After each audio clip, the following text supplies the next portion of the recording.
Kembali lagi bersama Edistek, dan di video kali ini kita akan membahas tentang bagaimana membuat project e-commerce berbasis Laravel, dan kita juga akan mengupload project tersebut ke dalam suatu VPS. Jadi di dalam video ini kita akan coba membahas bagaimana melakukan setup servernya, kemudian konfigurasi networknya, dan kita menginstal server requirement yang dibutuhkan oleh Laravel, sampai dengan kita akan mengupload atau mendeploy project tersebut agar bisa diakses secara online. Dan di video kali ini sekali lagi kita nggak sendirian, kita masih bersama Biznet Geo Cloud, dan kita akan mengupload project Laravel ini ke dalam server mereka. Dan sebelum kita mulai, ada baiknya kita simak terlebih dahulu pesan-pesan berikut ini. Terima kasih untuk BizNetGeo yang sudah mendukung video ini. BizNetGeo merupakan cloud service provider lokal pertama yang memiliki fitur multi-zone lengkap dengan fasilitas bandwidth gratis, jaringan antar data center up to 10 Gbps yang termasuk backup jaringan. Selain memiliki standar keamanan terlengkap, BizNetGeo juga hadir dengan fitur serba free dan unlimited pada layanan cloud dan hostingnya. Bikin layanan digital dan websitemu jadi lebih oke. Oke, kita langsung mulai aja seri tutorial kali ini. Kita akan coba mempersiapkan project Laravel berbasis e-commerce, dan gak cuman itu, kita juga akan menampilkan data produknya seperti ini. Kemudian bisa menggunakan fitur add to cart-nya. Kalau misalnya kita coba seperti ini, nih kita berhasil tambahkan ke cart. Kalau misalnya kita cek di menu cart-nya, nanti ada beberapa produk yang udah kita masukkan.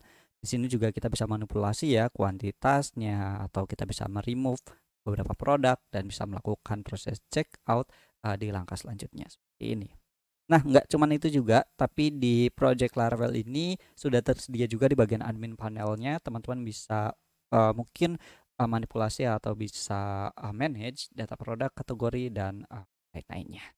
Nggak cuman sampai dengan mempersiapkan projectnya aja, tapi kita akan coba mengupload project Laravel ini ke suatu VPS yang dimiliki oleh Biznet Geo Cloud, yang mungkin kalau misalkan teman-teman udah lihat video sebelumnya, kita sudah berhasil mengupload project berbasis Node.js di hosting.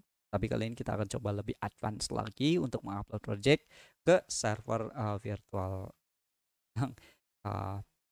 VPS kayak gitu. Oke, kalau misalkan teman-teman lihat di bagian produk, di sini ada Neo Virtual Compute. Teman-teman bisa klik aja bagian ini, dan kalau misalnya udah klik, nantinya muncul tampilan seperti ini. Nah, Neo Virtual Compute ini merupakan cloud server dengan platform OpenStack, dan tentu saja bisa sangat fleksibel. Teman-teman bisa atur resource yang teman-teman butuhkan.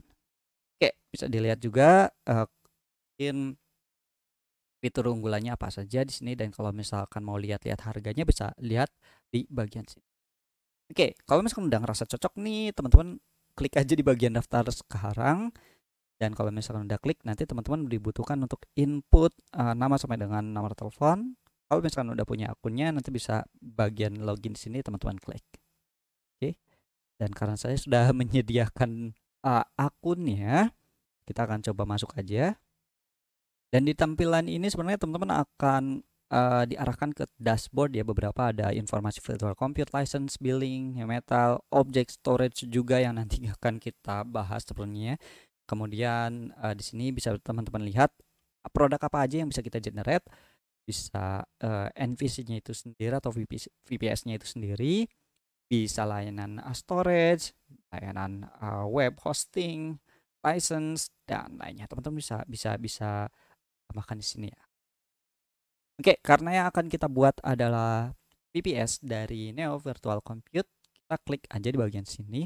Dan untuk mempersiapkan ini, sebenarnya tahap sebelum teman-teman buat servernya atau instance-nya, itu ada beberapa hal yang teman-teman butuhkan. Teman-teman perlu setup dulu yang namanya network, di mana network ini sangat membantu teman-teman untuk bisa diakses servernya, apakah sifatnya ini public atau misalkan teman-teman ingin setup server ini sifatnya itu private. Dan untuk dokumentasinya sebenarnya lengkap banget. Teman-teman bisa klik aja di bagian documentation di sebelah kiri bawah ini. Kalau misalnya kita klik dan cari nih misalkan layanan Neo Virtual Compute gitu. Nah, banyak sebenarnya yang bisa teman-teman temukan untuk tutorial bagaimana misalkan untuk config networknya gitu. konfigurasi network pada NVC itu kayak gimana sebenarnya udah bisa diikuti gitu. Jadi kalau misalkan teman-teman mau cek, pertama networknya dulu kita create, kita pilih regionnya berdasarkan region dan network name-nya apa gitu. Oke. Dan kalau misalkan udah, sebenarnya udah ada defaultnya juga yaitu public IP. Jadi kalau misalkan teman-teman baru login bikin network sebenarnya udah disediain ya untuk publicnya kayak gitu. Oke. Dan kalau misalkan udah, sebenarnya teman-teman juga bisa buat si security groupnya. Setelah buat network kita buat security groupnya. Ini buat apa?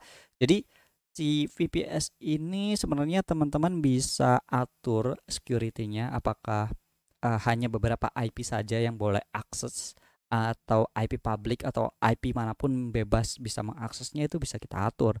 Contohnya di sini ya, di bagian default milik beberapa region tadi ya.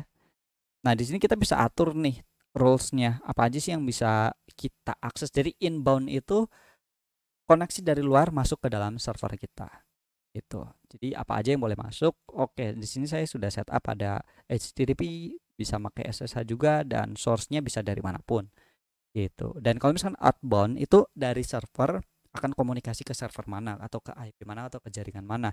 Nah, ini bisa kita definisikan juga apakah sifatnya HTTP atau SQL, juga bisa kita remote, SSH juga. Nah, itu bisa kita definisikan di sini.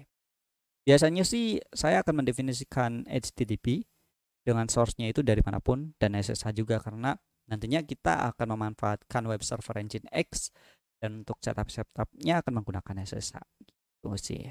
Oke. Kalau misalkan udah disiapin, sekali lagi network, security group udah oke. Nah, baru teman-teman bisa akses di bagian servernya untuk create instance. Itu sih. Oke, mungkin kita bisa klik create new aja. Di sini kita bisa definisikan misalkan untuk nama instance-nya itu khusus untuk e-commerce gitu. Regionnya boleh kita pilih mau di Jakarta, mau di Jawa Barat 1, Jawa Barat 2, atau di Banten. Ya, bisa sesuaikan. Contohnya saya di sini coba pilih West Java 1. Zone-nya bisa teman-teman pilih ya HBC kayak gini. Dan operating systemnya di sini kita bisa pilih nih.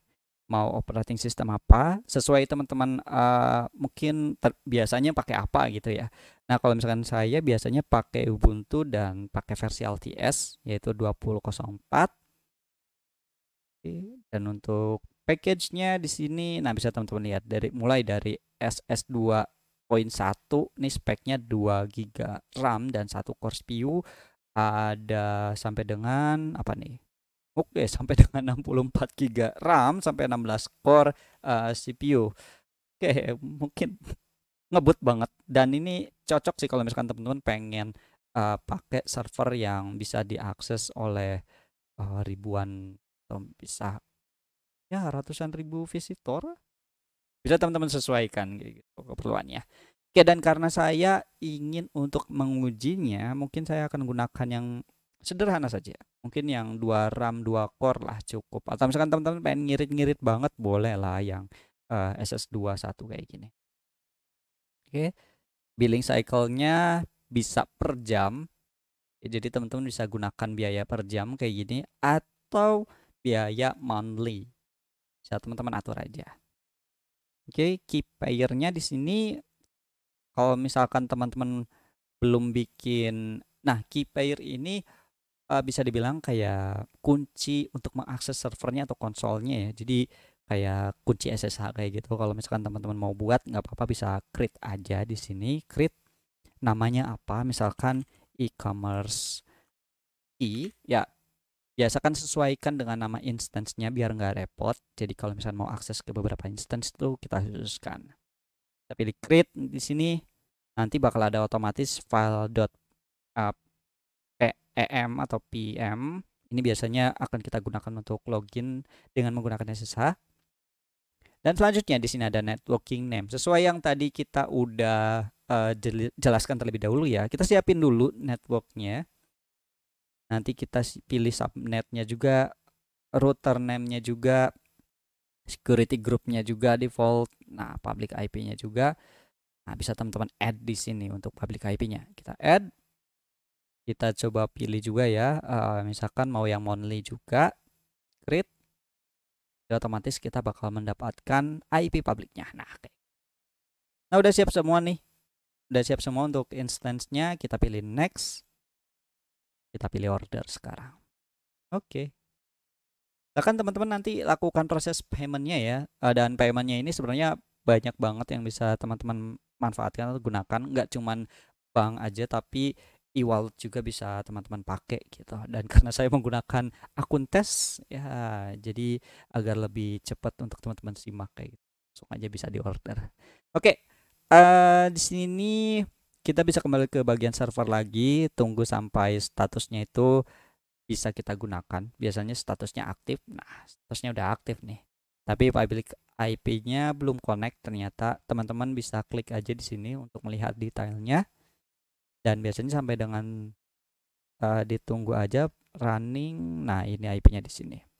Coba kita copy ya, terus kita jalankan ping aja dulu. Kalau misalkan ada feedbacknya kayak gini, berarti IP-nya udah bisa diakses. Nah, sekarang kita coba setup nih kebutuhan web server supaya bisa upload project Laravel. Oke, teman-teman bisa masuk sih sebenarnya ke bagian akses konsol di sini. Tapi karena kita belum buat passwordnya, kita nggak bisa masuk gitu. Sebenarnya untuk password username secara default di server itu ada Ubuntu, dan passwordnya di sini karena kita belum mendefinisikannya, jadi nggak bisa akses. Makanya kita perlu nih yang namanya file PM-nya ini, karena kita akan menggunakan terminal atau bash kayak gitu. Kalau misalkan teman-teman ketikan SSH kayak gini terus perintahnya udah ada, nah berarti udah aman. Karena kita akan coba masuk menggunakan SSH. Perintahnya itu underscore dash i, kemudian file dari PM-nya e-commerce, contohnya kayak gini, dan username-nya apa. Username-nya adalah Ubuntu atau misalkan langsung root juga boleh. Dan IP-nya, sekarang IP-nya atau host-nya, kalau misalkan teman-teman pakai domain sih sebenarnya udah bisa langsung pakai domain gitu, misalkan root at domain gitu. Tapi karena saya belum menggunakan domainnya, ya langsung IP-nya. Kita coba tekan enter. Nah, nanti ada pilihan yes, no. Oke, mungkin tadi error karena pakai akun root. Coba sekarang kita pakai username-nya ya Ubuntu gitu. Jadi bisa teman-teman lihat seperti ini. Kita coba tekan enter. Nah, dia mau langsung connect nih. Nah, yang pertama sebenarnya kita perlu setup dulu sih akun atau password dari Ubuntu-nya. Biasanya kayak gini, sudo, kemudian kita akan coba definisikan password dan nama username-nya Ubuntu kayak gitu. Nah, kita bisa definisikan kata sandinya sekarang. Nah, passwordnya udah kita definisikan nih. Biasanya kalau misalkan typing passwordnya itu bakal kosong, jadi nggak perlu teman-teman takut. Pastikan teman-teman inputnya yang benar aja kayak gitu. Dan kalau misalkan udah, coba kita masuk ke sudo su. Yap, udah langsung jadi rootnya sekarang ya. Jadi kalau misalkan teman-teman mau melakukan apapun di sini untuk menginstal, untuk melakukan konfigurasi dan lain-lainnya, itu bisa kita lakukan ya. Salah satunya ya untuk bisa mengakses SSH dengan akun root, itu bisa juga, jadi nggak perlu pakai file PM kayak gini. Atau kalau misalkannya mau lebih aman sih, teman-teman tetap pakai ini sih buat connect SSH-nya. Oke, dan langkah selanjutnya yang akan kita install adalah web servernya. Di mana web servernya di sini kita akan menggunakan Nginx. Dan untuk perintah-perintahnya nanti teman-teman bisa cek aja linknya di deskripsi video ini ya, karena ada beberapa kumpulan perintah yang bisa teman-teman gunakan daripada teman-teman play pause videonya kayak gitu, dan bisa teman-teman akses juga ya. Nah, yang pertama untuk proses install Nginx. Kenapa kita perlu Nginx ini? Karena pada saat teman-teman coba akses di IP yang kita pakai, nah, belum bisa kita akses. Ini sebenarnya bukan karena nggak aktif, tapi karena layanan si HTTP-nya itu belum ada gitu, web servernya belum ada, jadi nggak bisa kita pakai. Makanya kita perlu install terlebih dahulu. Kalau misalkan teman-teman pengguna Ubuntu sih biasanya kita update dulu package manajernya pakai perintah sudo apt update. Dan karena saya menggunakan akun root sih sebenarnya nggak perlu awalan sudo lagi, tapi nggak apa-apa kalau misalnya teman-teman ketikkan juga. Oke, kita tunggu sampai proses update dependensinya udah selesai. Yap, udah selesai, dan langkah selanjutnya kita akan coba menginstal Nginx. Sudo apt install Nginx. Oke, kalau misalnya udah pilihan ini, pilih yes dan tunggu proses instalasinya selesai.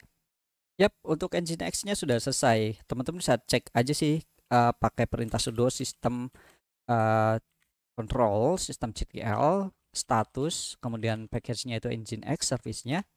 Nah, kalau misalkan di sini ada active running, ya berarti udah bisa kita pakai. Dan kalau misalkan kita refresh di bagian IP-nya harusnya bisa masuk.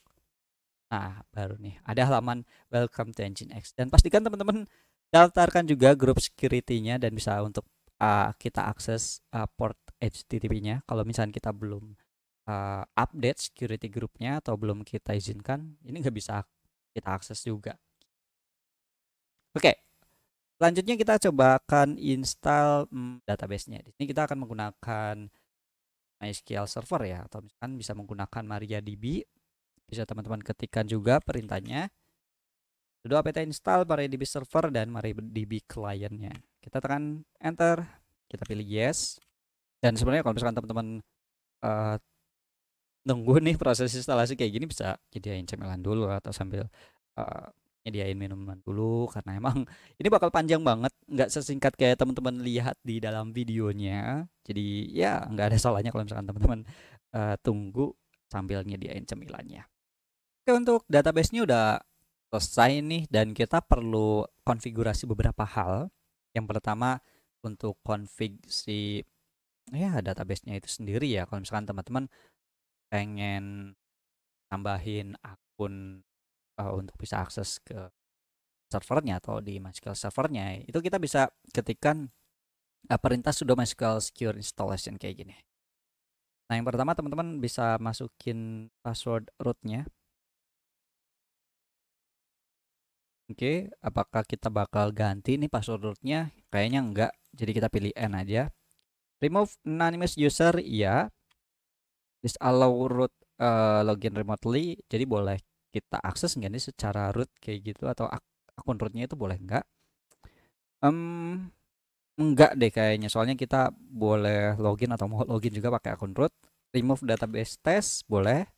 Reload privilege tentu aja. Jadi kalau misalnya udah di setup akun barunya kayak gini, kita perlu reload. Oke, semuanya udah oke. Dan selanjutnya kita akan menginstal package dari PHP-nya. Karena Laravel ini kan bahasa pemrogramannya PHP, jadi perlu kita install nih library-nya. Dan karena kita akan menggunakan versi Laravel terbaru, mungkin Laravel 8 atau 9. Laravel 8 ini minimalnya 7.4 ke atas. Kalau misalkan teman-teman pakai Laravel 9, itu teman-teman perlu install PHP-nya itu versi 8 kayak.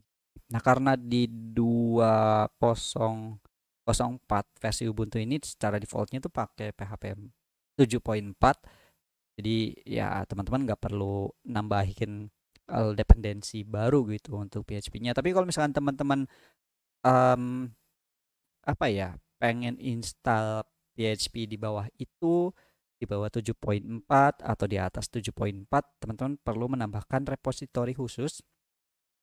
Biasanya teman-teman bisa lihat di sini repositori milik OnRage PHP. Nah, biasanya di sana teman-teman bisa tambahkan aja PPA-nya itu biar menambahkan versi PHP lainnya. Oke. Nah, sekarang kita akan coba install PHP-nya aja beserta beberapa dependensi yang digunakan oleh Laravel. Nah, teman-teman bisa copy paste aja dari link yang disediakan di deskripsi video untuk beberapa perintahnya. Teman-teman cari aja di bagian PHP 7.4 kayak gini. Oke, bisa teman-teman tekan enter atau bisa teman-teman ketikkan awalnya pakai sudo. Kalau udah kita pilih yes dan tunggu proses instalasinya selesai lagi. Oke, untuk PHP-nya udah selesai nih. Nah, sekarang kita akan coba setup beberapa hal supaya si PHP-nya ini bisa digunakan di Nginx kayak gitu. Jadi yang akan kita pastikan adalah si PHP PHP 7.4-nya ini bisa dipakai sama si Nginx-nya gitu. Teman-teman search aja di bagian bawah.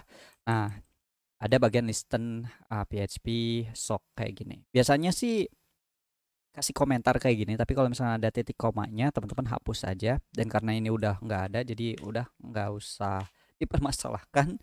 Dan selanjutnya teman-teman bisa cek di bagian konfigurasi default dari si Nginx-nya itu sendiri ya.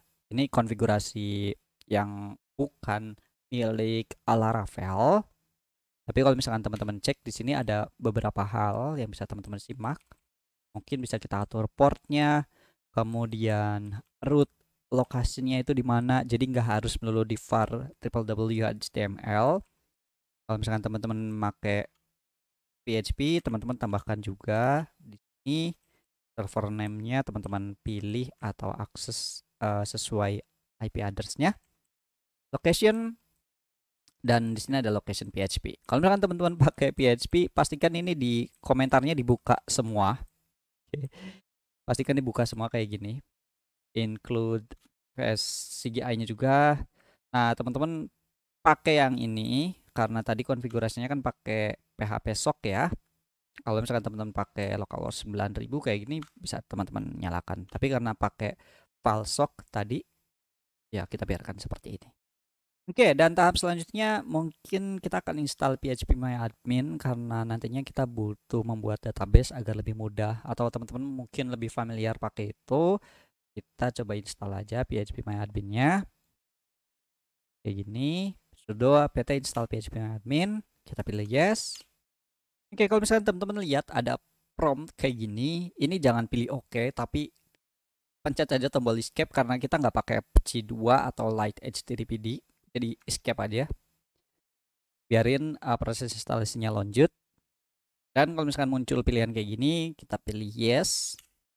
Kita masukin password untuk user phpMyAdmin di dalam MySQL. Jadi kayak kita bikin password ini ya, password untuk akun phpMyAdmin gitu. Kita masukin passwordnya. Dan kita perlu masukin lagi yang sama ya. Oke, kita tunggu lagi proses selanjutnya.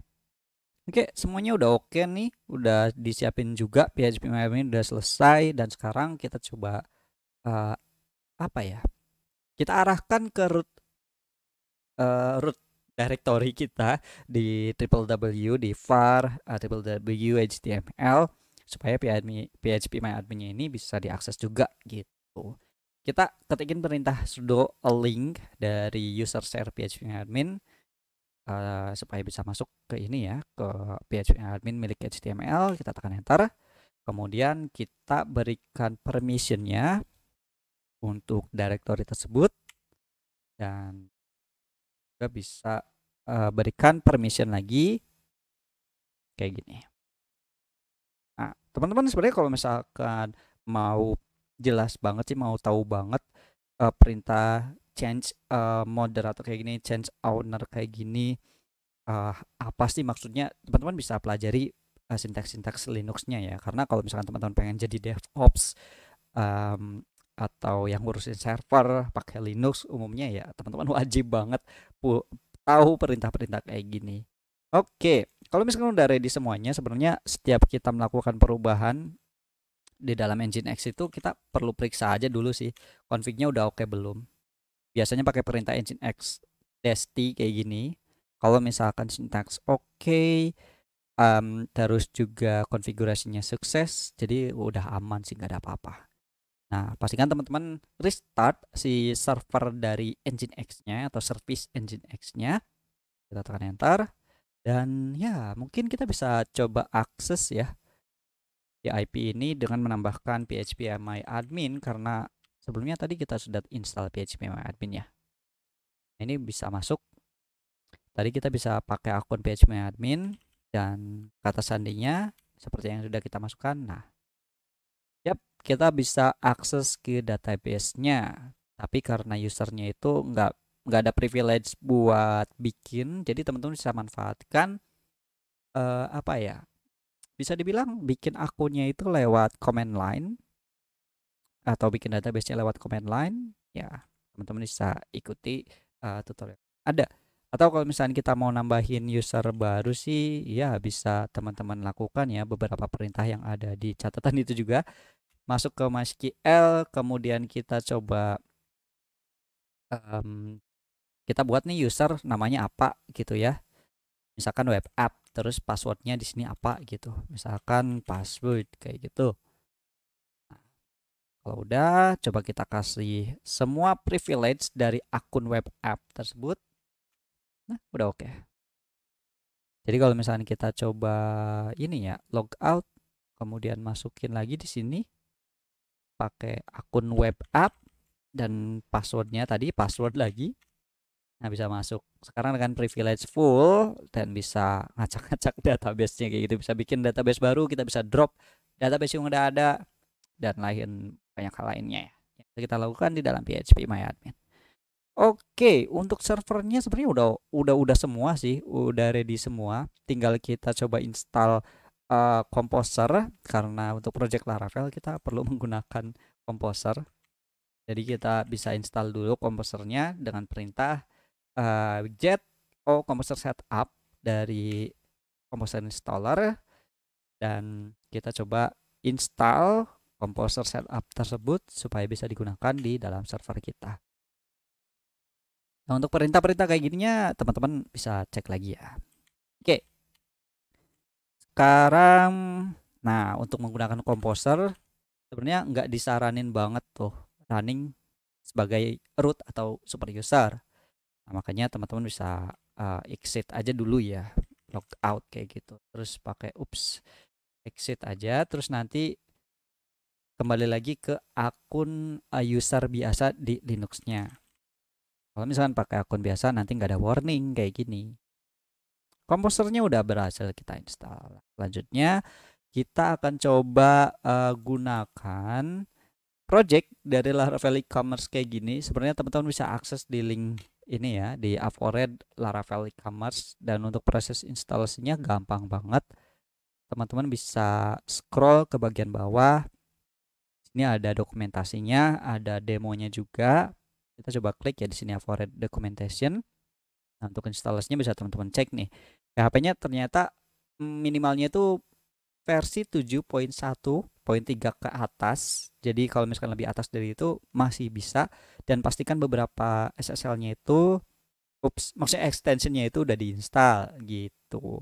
Di sini ada OpenSSL video, terus ada Google Drive Library atau image processing, ME-string tokenizer, XML dan lain-lainnya kayak gitu. Nah, installnya gampang banget.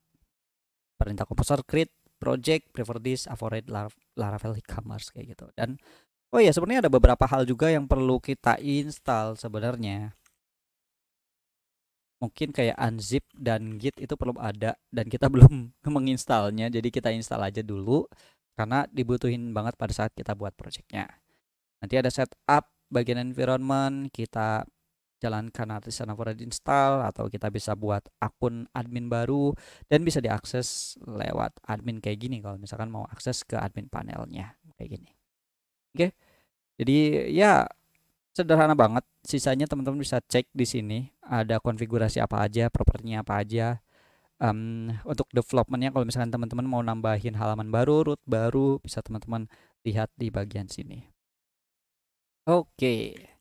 Nah, sekarang kita akan coba buat projectnya dan kita akan pindahkan ke server yang udah kita siapin ya di www tadi, dan kita juga akan mengkonfig Nginx supaya bisa mengakses project berbasis Laravel karena ada beberapa hal yang perlu kita config juga, dan untuk apa aja yang diubah, perintahnya apa aja itu bisa teman-teman bisa simak tutorialnya, perintah-perintahnya apa aja itu di link yang ada di dalam deskripsi video ini. Jadi kalau misalkan tiap ada video tutorial jangan apa ya, jangan sungkan atau misalkan jangan males melihat deskripsinya ya, karena ada beberapa informasi tambahan yang mungkin bermanfaat banget. Jadi ya teman-teman cek aja gitu, rajin-rajin cek di sana. Oke, karena di sini coba kita masuk ke dalam root home directory dulu, nggak langsung ke si Nginx-nya. dan kita akan coba jalankan Composer Create Project kayak gini. Kita biarkan pakai dokumen folder projectnya itu Laravel e-commerce lagi, atau kalau misalkan teman-teman mau ubah jadi e-commerce ya nggak masalah sih kayak gini. Oke, kita tunggu proses instalasinya sampai selesai. Yap, untuk projectnya udah siap semua ya. Mungkin kita bisa masuk ke dalam direktorinya e-commerce dan coba kita ubah beberapa hal di dalam file env-nya. Yang pertama adalah ini. Kalau misalkan ini masih tahap development, teman-teman isikan true, atau misalkan kalau misalkan udah ada production, tambahin aja false.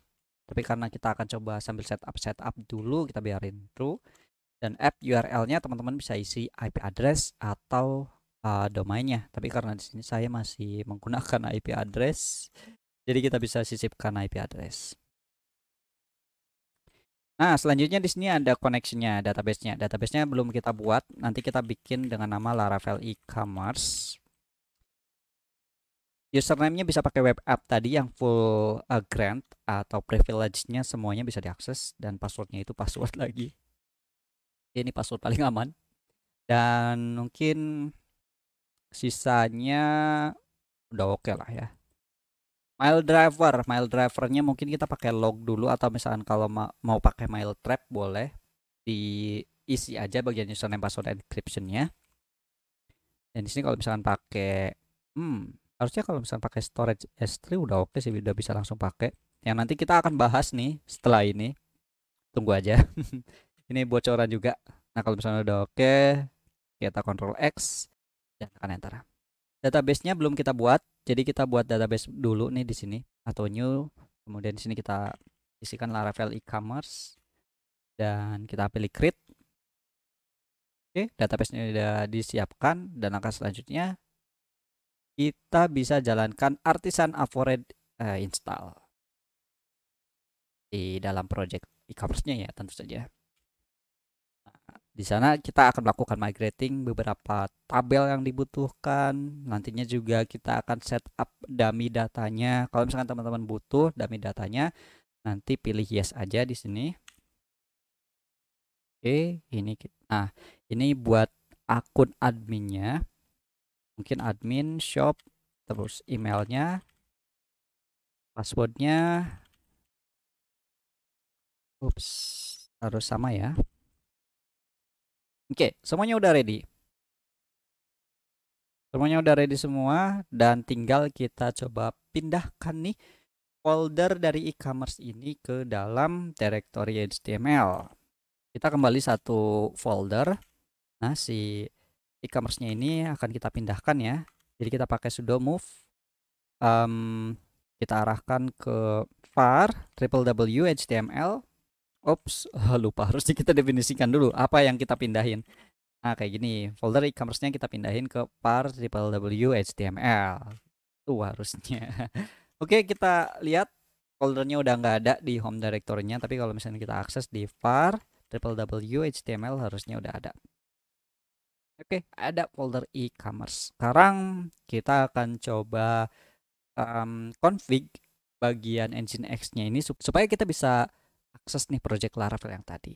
Oke, yang pertama mungkin kita bisa berikan akses moderatornya dengan 755 ya pada directory e-commerce.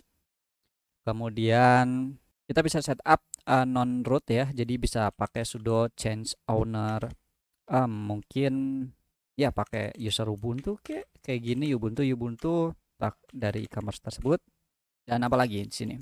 Oh ya, kita juga berikan ownership untuk Nginx-nya ya. Jadi data www data kayak gini pada e-commerce-nya.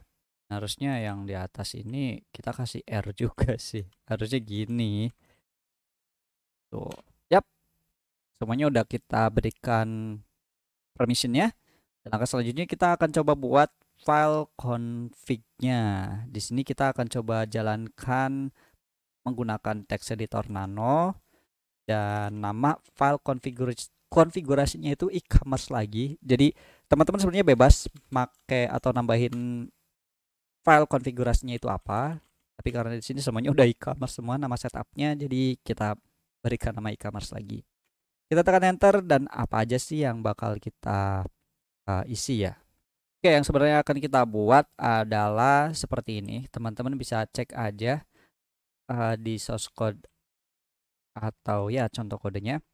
Listennya, portnya yang kita pakai karena pakai HTTP yaitu tentu aja port 80. Server name-nya ini adalah domain atau IP address yang teman-teman gunakan. Karena di sini masih menggunakan IP address, jadi kita isikan di sini tanpa HTTP, oke, tanpa slash juga. Nah, terus di sini adalah directory root-nya karena kita menggunakan Laravel.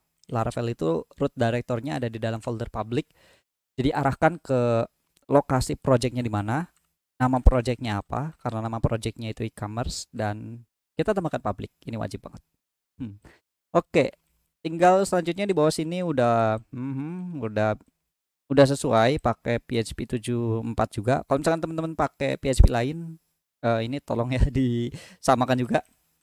Dan semuanya oke, udah ready semua. Udah kayak gini. Jadi teman-teman bisa copy paste saja, yang diubah tinggal server name, kemudian bagian example di sini, bagian e-commerce-nya, project root-nya ada di mana, dan pastikan arahkan ke directory public karena Laravel, dan semuanya udah ready. Kalau udah tinggal kita Ctrl X, pilih Y, dan tekan enter. Oke, semuanya udah oke. Kita udah membuat file config-nya. Dan sekarang kita akan coba daftarkan file konfigurasi tersebut supaya bisa dipakai di Nginx-nya.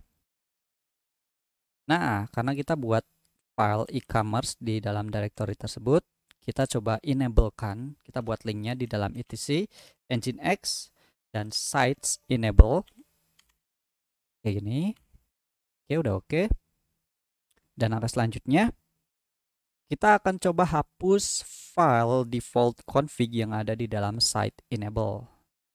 Jadi kita bisa pakai mungkin kita bisa masuk deh di city Nginx site enable. Nah, di sini kan ada file default nih. Nah, file defaultnya akan kita ubah. Bisa teman-teman hapus, tapi lebih saranin sih dibuat backup aja, di rename aja. Biasanya kayak gini. Kita ubah extensionnya dari default, kita tambahkan extension apa, backup atau apapun. Oke, harusnya pakai sudo. Oke, udah keubah supaya konfigurasi si Nginx-nya itu nggak pakai yang default. Soalnya kalau misalnya pakai default itu kan root domainnya di triple W ya, di HTML, di folder HTML. Tapi karena kita pakai project Laravel yang root directory-nya itu harus masuk ke e-commerce dan folder public, ya harus kita lempar nih, harus kita hilangkan juga kayak gitu. Oke, dan sekali lagi kalau misalkan ada perintah atau perubahan dari Nginx, jangan lupa di restart service dari Nginx-nya. Dan harusnya udah oke. Oke, semuanya udah oke. Yang tadi karena baca lognya nggak pakai user root, jadi ya permission denied, tapi semuanya udah oke. Yap, semuanya udah oke, dan harusnya kalau misalnya kita masuk nih ke dalam sini, IP-nya harusnya udah masuk ke halaman project Laravel-nya. Nah, udah bisa teman-teman lihat nih. Kita masih pakai IP address yang sama dan semuanya udah oke. Terus ini kenapa nih? Oke, sekarang gambarnya udah ada semua nih. Oke, udah aman ya berarti ya, udah aman dong. Oke, dan kita bisa cek juga beberapa fitur lainnya. Oke, bisa kita cari berdasarkan filter yang kita berikan. Oke, bisa teman-teman lihat ya. Oke, semuanya udah berfungsi dengan baik. Dan ya, sekalian testingnya juga. Sebenarnya ini ada toolbars yang untuk debugging. Jadi teman-teman bisa lihat setiap kita masuk ke beberapa halaman di sini, kita akan melakukan query apa aja dan membutuhkan waktu berapa lama. Memory usage-nya segimana? Oh, cuma 5 mega ya. Oke, dari 2 giga cuma 5 mega kan kecil banget tuh. Request durationnya 57 millisecond, kita menggunakan PHP, dan ada beberapa query models yang kita pakai juga. Dari setiap halaman ini kita manggil query atau model apa aja atau database apa aja, ini semuanya ke tracking. Dan ini teman-teman bisa cari Laravel debug bar, ini sangat bermanfaat sekali untuk proses development dan bisa sekalian nguji servernya juga, dikira-kira ya ini masuknya bagus atau enggak. Tapi kalau misalkan dilihat dari sini sih udah oke sih, enggak bloated. Untuk spek yang cuman berapa tadi, 2 GB RAM dan 2 core CPU, udah oke lah. Dan paling sisanya nanti teman-teman bisa apa ya, optimasi juga gambarnya, mungkin bisa dikompres, kemudian style codingnya juga yang bersih gitu ya, enggak terlalu banyak query yang enggak dibutuhkan, penggunaan variabel ya. Untuk manajemen memorinya juga teman-teman bisa perhatikan dari sisi codingannya gitu, enggak cuma dari server tapi dari codingannya juga teman-teman perlu perhatikan. Jadi kalau misalkan ada lemot-lemot atau apa ya, mungkin bisa dicek di dua sisi gitu, enggak biar enggak menyalahkan satu sisi aja. Yap, semuanya udah ready. Kita udah set up servernya, kita juga udah upload project Laravel e-commerce-nya, dan kita bisa lihat di sini untuk grafik di rata-rata sih di bawah ya, di rata-rata sih 50 milisecond nih kayak gitu ya. Setiap kita menampilkan list produk atau menampilkan data lainnya gitu. Oke, dan kalau misalnya kita coba login berdasarkan admin pun, coba kita masuk ya, admin @shop harusnya sih. Oops. Admin atau mail ya tadi ya. Lupa. Oke, admin@mail.com. Nah, ini adalah tampilan dari si dashboardnya. Nah, ini lebih cepat lagi.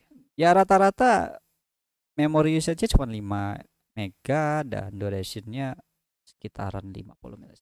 Dan itu udah bagus banget. Oke, mungkin sekian dulu untuk tutorial kali ini. Mulai dari setup VPS, setup network, kemudian kita install web servernya, kita juga coba ubah permission. Oh iya, tadi link gambarnya itu karena teman-teman tambahkan ya PHP storage link untuk bisa melihat gambar-gambarnya. Oke, gambar-gambar yang tadi error nggak muncul tadi di halaman depan, dan ada beberapa perintah yang perlu teman-teman jalankan di sini. Untuk change mode-nya kita kasih ownership, ini harusnya e-commerce juga. Nah, terus kita ubah di bagian bootstrap cache dan lain-lainnya. Ini perlu teman-teman setup supaya bisa running well dari project Laravel di dalam server. Oke, sekian dulu dan sampai jumpa di tutorial lainnya.